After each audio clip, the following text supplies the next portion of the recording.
Kanalımdan ve mutfağımdan herkese merhabalar. Bugün sizlere ev ortamında kazandibi nasıl yapılır onu göstermek istiyorum. Tarifimize hemen geçelim. 1 su bardağından 1 parmak eksik un ilavesi yapalım uygun bir tencereye. 1 su bardağından 1 parmak eksik buğday nişastası ekleyelim. Aynı bardak ölçüsüyle 2,5 su bardağı toz şeker ilavesi yapalım.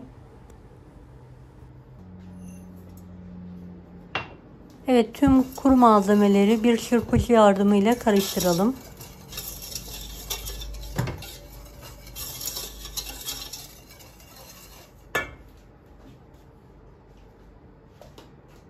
İki litre sütü ilave edelim tencereye.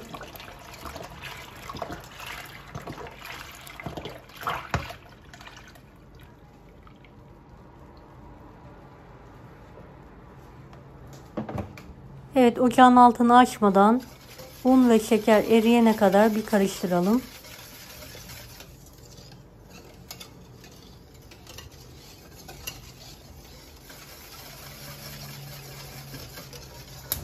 Ocağın altını yakarak sürekli karıştırarak koyu muhallebi kıvamına gelene kadar pişirelim.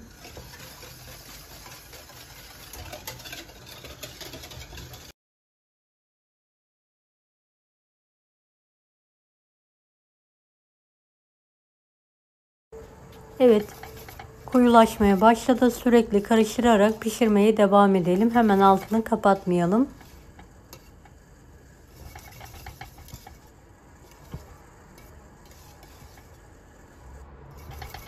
İsterseniz biraz dibini tutturabilirsiniz bu aşamada.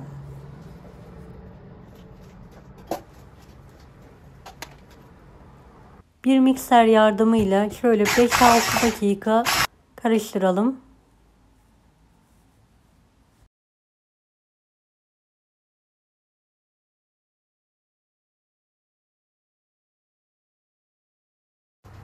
Evet, kıvamı bu şekilde olmalı.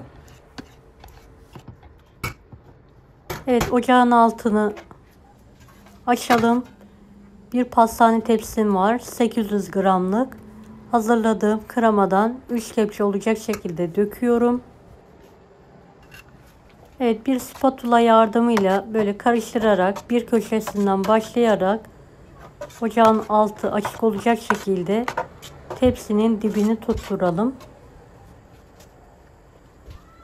Evet, bu aşama yaklaşık 15 dakika sürüyor.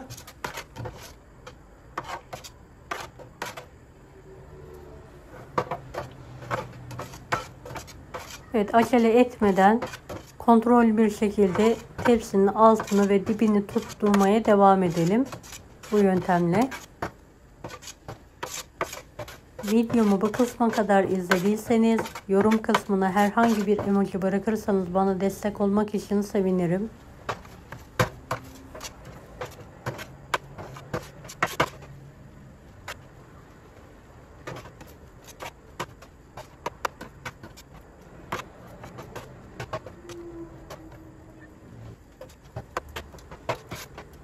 Evet, yavaş yavaş köşeden yanmaya başladı.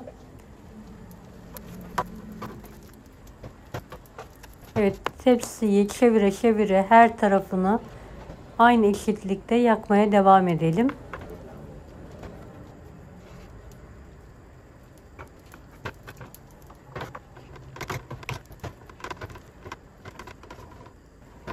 Kremada azalma olursa kepçeyle dökerek ilave yapabilirsiniz. Hepsini birden boşaltmayalım.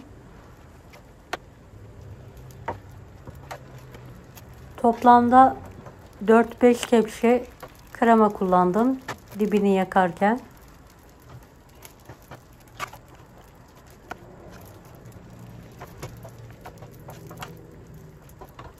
Evet, bu yakma işlemi biraz oyalıyor. Başka hiçbir zorluğu yok. Aynı dışarıda yediğimiz kazandibiyle aynı lezzette. Sizler de evinizde kolaylıkla yapabilirsiniz.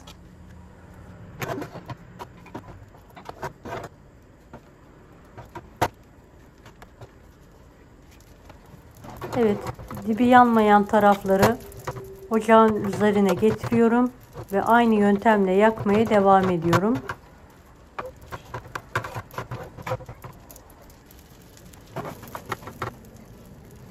Evet, kremam azaldığı için bir miktar daha ekledikten sonra kalan kısmını da yakıyorum.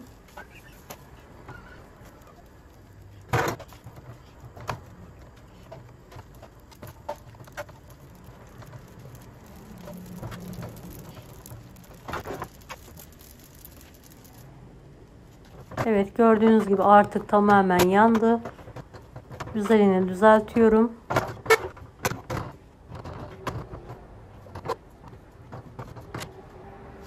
Ocağın altını kapattım. Kalan kremanın hepsini tepsiye eşit bir şekilde dökerek yayıyorum.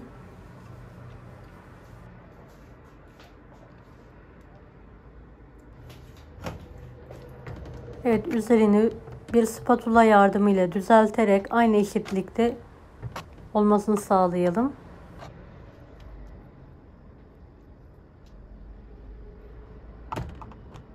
Evet, oda ısısına gelene kadar bekletelim. Daha sonra buzdolabına kaldıralım. En az 4-5 saat soğutalım.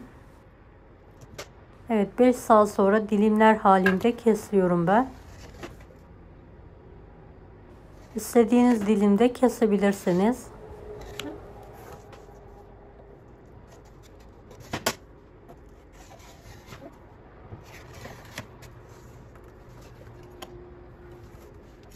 Evet, ilk dilimi hemen spatula yardımıyla çıkartıyorum.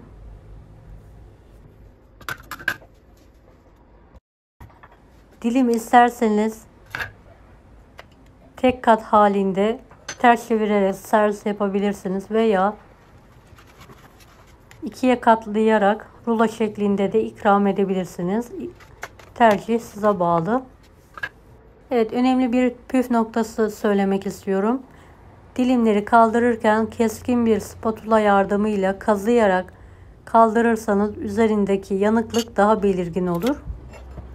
İsterseniz rulo, isterseniz tek dilim halinde ikram edebilirsiniz. Evet, şöyle tekrardan yakından göstermek istiyorum. Deneyecek olanlara şimdiden kolaylıklar dilerim. Kanalıma ücretsiz abone olmayı unutmayın. Bir dahaki videolarda görüşmek üzere. Allah'a emanet olun. Hoşça kalın. Daha farklı tarifler için bunları da izlemeyi unutmayınız. Afiyet şifa olsun herkese.